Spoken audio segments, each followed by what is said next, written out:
Hey guys, a lot of you are asking what kind of profit we make at the car wash, so I'm combining this week's collection video and last week's collection video to show you what we did in a 2-week period.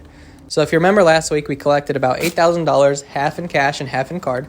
And this week we did a little less in the mid 7,000s, again, half in cash, half in card, and we're going to count it up and show you how much we made. So here's the 20s going through, and the 10s going through, and we had way too many 1s and 5s to show on video, but I'm going to have them laid out right here in front of you.